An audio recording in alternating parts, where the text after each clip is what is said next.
తైవాన్‌కి వచ్చిన వెంటనే హెల్త్ టెస్ట్‌లన్నీ మళ్ళీ చేపిచ్చారు. మామూలుగా అయితే మేము ఇండియాలో ఆల్రెడీ ఇక్కడికి వచ్చే ముందు వీసా కోసము మనము అన్ని హెల్త్ చెకప్స్ చేపించుకొని వస్తాము. బట్ ఇక్కడికి వచ్చిన వెంటనే మళ్ళీ ఎన్‌హెచ్‌ఐ కార్డ్ కోసమని ఇవైతే టెస్టులు చేపించుకోమన్నారు. మొత్తం మాకు ఆల్మోస్ట్ ఒక 780 అలా తీసుకున్నారు పర్ పర్సన్‌కి.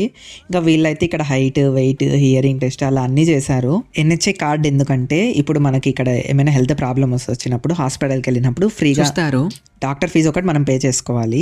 అలాగా లైక్ ఆరోగ్యశ్రీ మనకి ఎట్లనో ఇండియాలో అలాగే ఇక్కడ. ఇదైతే ఓన్లీ ఇంటర్నేషనల్ స్టూడెంట్స్‌కి. అండ్ ఇక్కడ దీంట్లో ఒక రూల్ కూడా ఉంది. మనం ఫస్ట్ 6 మంత్స్ వరకు కంట్రీ దాటి వెళ్ళకూడదు. ఒకవేళ వెళ్ళినా 30 డేస్‌లో మళ్ళీ మనం తిరిగి ఈ కంట్రీలోకి అయితే వెళ్ళాలి. మా రిపోర్ట్స్ అన్నీ అయితే ఇంకా మేమైతే సబ్మిట్ చేసేసాము. So successfully medical camp complete అయింది. बोलो जुबान केसरी, बोलो जुबान केसरी. ఎంత దూరం వెళ్ళినా ఈ పలుకు దాటిపోలేదు